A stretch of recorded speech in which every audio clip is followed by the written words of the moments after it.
Post modernism.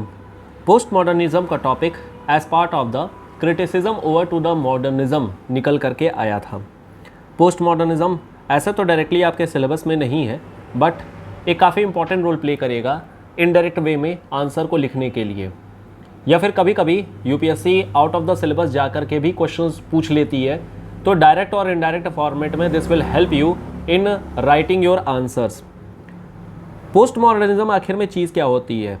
Modernism एक topic है जहाँ पर हम लोग 1950-60s के दौरान में जो भी डेवलपमेंट्स हुए थे उन डेवलपमेंट को हम लोग देखते हैं। जैसे एब्सोल्यूट ट्रुथ का कंसेप्ट हो गया, लॉजिकल का हो गया, रेशनलिज्म का हो गया, scientific and grand normative assumptions हो गए, ऑब्जेक्टिविटी हो गई। इनफैक्ट हम लोगों ने डिस्कस किया हुआ था स्ट्रक्चरलिज्म टॉपिक को लेकर के भी। जब डे 1 हम लोगों ने डिस्कशन किया था तो स्ट्रक्चरलिज्म, लोगोसेंट्रिज्म, फोनोसेंट्रिज्म एटसेट्रा एटसेट्रा ये सारे टॉपिक्स डिस्कस किए गए थे। ये जो टॉपिक है बेसिकली ये सारे टॉपिक्स ही मॉडर्निज्म से रिलेटेड ही हैं। पोस्ट मॉडर्निज्म ऐसा नहीं होता है कि मॉडर्निज्म के बाद आने वाला कोई कंसेप्ट है। पोस्ट मॉडर्निज्म पैरेलली चलता रहता है मॉडर्निज्म के साथ ही। मॉडर्निज्म में अगर कोई टॉपिक निकल करके आया और अगर मान लेते हैं कि उसको क्रिटिसाइज किया गया है तो वो बन जाता है पोस्ट मॉडर्निज्म का part. In fact not only this, if we go into the ancient time also, अगर हम एंशिएंट टाइम पर भी जाते हैं और उस दौरान में भी जो डेवलपमेंट हुई थी उस डेवलपमेंट के क्रिटिसिज्म के तौर पर अगर कोई चीज़ निकल करके आई है तो that would again become the part of post modernism. Example के तौर पर अगर इमैनुअल कांत ने ह्यूमनिस्टिक या फिर कोरियोग्राफी के बारे में बात किया, डिस्क्रिप्शन ऑफ द ज्योग्राफी के बारे में बात किया, और अगर हम्बोल्ट और कॉलरिटर ने उसको अपोज करते हुए physical geography and the scientific inquiry of the geography के बारे में बात किया, तो the work of Humboldt and Carl Ritter become part of this post modernism. Similarly इसी तरीके से अगर कोई भी टॉपिक होता है उस टॉपिक के क्रिटिसिज्म के तौर पर अगर कोई नया आइडिया निकल करके आता है तो वो एक पोस्ट मॉडर्निज्म का टॉपिक बन जाता है। सो आखिर में पोस्ट मॉडर्निज्म होता क्या है? तो post modernism does not follow modernism in chronological order. In a scientific way you can say this कि यहाँ पर जो डेवलपमेंट्स निकल करके आते हैं पोस्ट मॉडर्निज्म के, वो मॉडर्निज्म के क्रिटिसिज्म के ऊपर निकल करके आते हैं, बट इन क्रोनोलॉजिकल मैनर ऐसा कोई रिलेशन हमें देखने को नहीं मिलता है। Modernism and postmodernism, this exist next to each other, or you would say this goes parallel, but there is no conflict between the two trend. Postmodernism, you can say it as actually a destruction of modernism. अब ये जो हमारा postmodernism है, this was started by the work of Jean Francois Lyotard, Michael Foucault और Zygmunt Bauman। इन तीन लोगों का नाम आपको ध्यान रखना है, ये काफ़ी इंपॉर्टेंट नाम है आप लोगों के लिए। Whenever you are writing an answer you should start with this. Post modernism के कुछ अगर ट्रेंड के बारे में बात किया जाए तो लेट 1980s में पोस्ट मॉडर्निज्म एक ट्रेंड बन गया था ज्योग्राफी में, जो कंटेम्प्रेरी टॉपिक को चैलेंज करता था। पोस्ट मॉडर्निज्म एक थ्योरेटिकल अप्रोच प्रोवाइड करता है ह्यूमन ज्योग्राफी को लेकर के। इनफैक्ट जो पोस्ट मॉडर्निज्म है ये अगेंस्ट द मॉडर्निज्म और यू वुड से कि criticism over to the modernism के तौर पर ही निकल करके आया था। Science is a matter of faith just as much as anything else.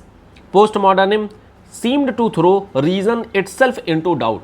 In fact ये भी बोला जा सकता है कि जो पोस्ट मॉडर्निज्म है यहाँ पर कोई एब्सोल्यूट ट्रुथ के बारे में बात नहीं होती है, यहाँ पर कोई ऐसी चीज़ नहीं है which is permanent. Everything is temporary, her cheese temporary है, और ये टेम्पररीनेस ही एक्चुअल में इस सब्जेक्ट को, इस टॉपिक को अलाइव बना करके रखी रहती है। इनफैक्ट जितने भी लाइफ एक्सपीरियंसेस होते हैं, पर्सनल विजन्स वगैरह भी होते हैं, ये सब अल्टीमेटली एक पर्सनल ट्रुथ बना करके रखे रहते हैं, which obviously changes with the time and the knowledge. अब हमें कई सारी थीम हमें यहाँ पर इस पोस्ट मॉडर्निज्म में देखने को मिल जाती हैं। जैसे एक थीम है हमारी moral philosophy, moral geography and geographers morality. यहाँ पर इस बात को फोकस किया गया है कि द डोमिनेंट फैक्टर पहले होता था कि इकोनॉमिक फोकस ऑफ ज्योग्राफी, इस इकोनॉमिक फोकस को रिप्लेस किया गया था मोरल फ्रेमवर्क के साथ में। The study should not only be economic propensity or social work progress, but it should also consider the moral framework. दूसरा जो हमें थीम देखने को मिलता है वो है प्रोसेस ऑफ सोशल डिफरेंशिएशन।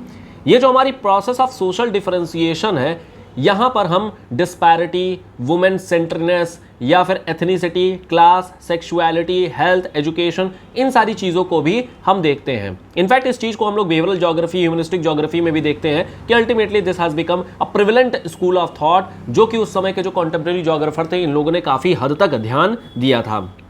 इसके अलावा construction and boundaries of self, यहाँ पर जो इंडिविजुअल होता है ये इंडिविजुअल खुद विद इन द सोसाइटी रहते हुए इंटरोगेशन करता है। यहाँ पर कोई भी इवेंट अगर हो रहा है तो उसे साइंटिफिकली इवैल्यूएट किया जाता है और evaluation will ultimately lead to either in the frame of the same theme और it will against the same theme. जो भी थीम चल रही होगी उसके या तो वो सेम साथ में चला जाएगा, उसको एक्सेप्ट कर लेगा, या फिर उसके खिलाफ में चला जाएगा। इसके अलावा ग्लोबलाइजेशन एंड टेरिटरी होती है। समय के साथ में ऑब्वियसली जो ग्लोबल बाउंड्रीज थी वो ओपन हो गई, स्टार्टेड।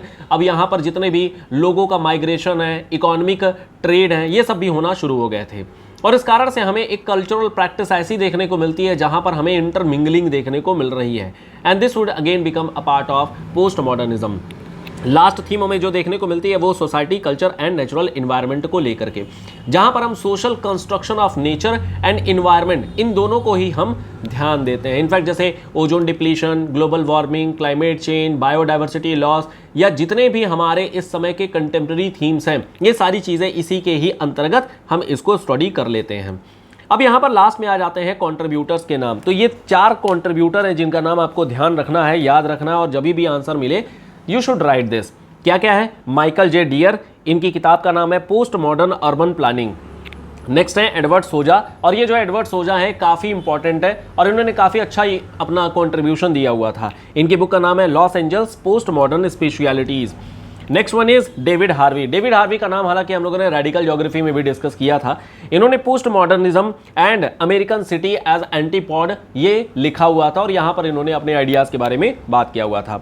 सिमिलरली डेविड ले एक और जोग्राफर हैं, इन्होंने पोस्ट मॉडर्निज्म अर्बनिज्म इन वैंकूवर इस स्टडी को किया था, यहाँ पर इन्होंने अपनी किताब का नाम लिखा था। इसके जो पास्ट ईयर क्वेश्चंस हैं वो टेलीग्राम ग्रुप में शेयर कर दिए गए हैं, तो यू कैन गो थ्रू, वहाँ पर आप जा करके देख सकते हैं। इनफैक्ट टेस्ट सीरीज के लिए भी you can enroll for this. जो टेस्ट की शेड्यूल है 29 जून से स्टार्ट हो रही है, फर्स्ट टेस्ट फ्री है, सभी लोग यहाँ पर अटेम्प्ट कर सकते हैं। इसके अलावा पास्ट ईयर के क्वेश्चन के जो मॉडल आंसर्स हैं या आंसर राइटिंग प्रोग्राम है जो 8 बजे के हिसाब से चलती है, you can take the membership to access all those videos and materials and answers, model answers to the past year question. So this is all for today. मिलेंगे नेक्स्ट वीडियो में कुछ इसी तरीके के नए फैक्ट के साथ। Till then good bye, thank you so much, bye bye.